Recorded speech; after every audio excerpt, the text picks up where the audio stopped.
Kami nagbabalik po dito sa Kaitan in Action. Ate Pia, Kuya Alan, yes o no?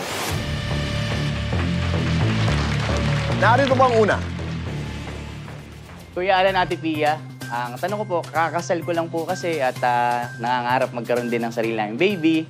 Ngayon, lagi kong naririnig yung maternity leave.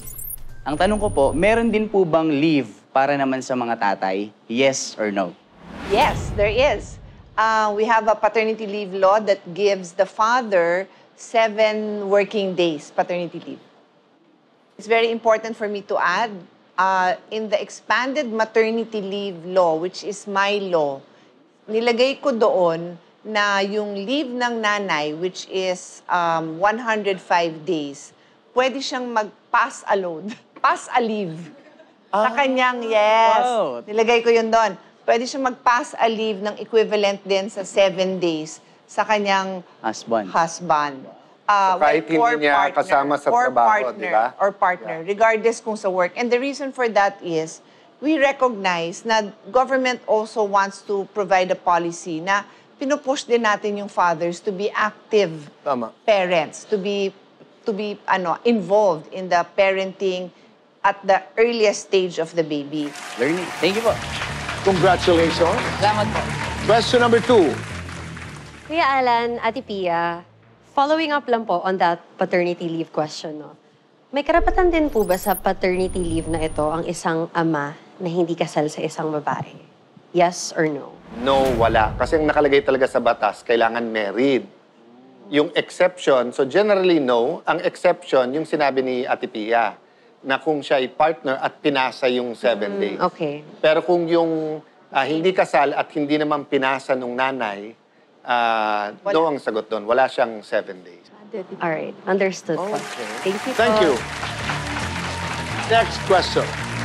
Kuya Alan, Ate Pia, kung hindi pwede ang hindi married, bakit yung kakilala ko na nag-adopt, nakahingi or nakakuha pa siya ng paternity leave? Pwede po ba yun? Yes or no? Pwede. That's my law. So, because I have an adopted child, I'm very conscious of the discrimination that adopted children or adoptive parents will recognize. Nagkaroon din ako ng anak na may sakit, may kapansanan, namatay. I'm familiar with that. So, nagagamit ko yung personal experience ko and discussions with people similarly situated to realize na, teka, pag nag-adopt ka, para ka ding nagka-baby, di ba? Anong parang? Nagka-baby ka talaga. Hindi nga lang lumabas sa, sa katawan mo and perhaps yung healing, walang ganon. But you now have to bond with this baby that was not even born of your own flesh and blood. So, magsha-shopping ka din naman ng gamit. Masi-sleepless nights ka rin naman para mag-alaga. Therefore, dun sa adoption law, nilagyan ko dun ng provision na kung ano yung batas para dun sa yung natural parents. So, maternity and paternity, meron din ang adoptive parents. Sige po, thank you. Okay. Your question, please. Kuya Alan, Ate Pia, so napanood ko po kasi sa lumang pelikula na ang desisyon daw po ng padre de pamilya ang nasusunod. So may batayan po ba to sa ating batas? Yes or no? Yes. So, alam nyo, yung ating batas, maraming pinanggagalingan yan. Mostly culture. Saan nanggagaling ang culture? Part dyan religion, part dyan tradition, part dyan yung sino namumuno, kung ano ang ideology o philosophy nila sa iba, then may historical context din. Okay? So if you're asking, may historical basis ba? Yes, but may practical din.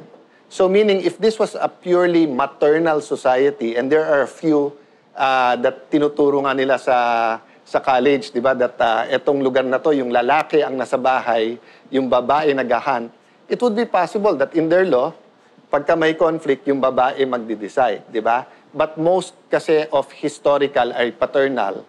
So, in that sense, pero hindi siya final, no? So, and hindi siya primary. Ang primary, mag-usap. Maraming salamat. Thank you. Kuya Alan, Ate Pia, may karapatan po ba ang isang ama na bisitahin ang anak niya na illegitimate? Yes or no? Yes, oo. May karapatan. So, legitimate or illegitimate, may karapatan ng isang ama. Yan naman ay napapag-usapan din. Balik tayo dun sa usapang sana maganda ang usapan para they don't have to go to court. Pero meron. Salamat po. Ang pagiging ama ay isang matinding responsibilidad. Ngunit kaakibat nito ay karapatang ibinibigay sa kanya ng batas. Dapat lang ay gamitin ng mga tatay ang karapatang ito para sa ikabubuti at ikauunlad ng kanyang pamilya. Bawat tahanan ay may mga sariling laban na pinagdaraanan. Hindi natin alam ang kanilang mga kwento. Kaya, let's be kind and be a little more understanding. Ngunit hindi rin naman sapat na dahil mabigat ang pinagdaraanan ng isang tao ay magiging pabigat na rin siya sa iba. Kaya ang tanong, hanggang kailan dapat umunawa at kailan masasabing dapat nang magreklamo? Ang sa akin, gamitin ang puso. Ngunit huwag magpaabuso. Doon tayo sa tama dahil sa batas wala tayong kawala. Magkita-kita tayong muli dito sa Cayetano in Action with Boy Abunda.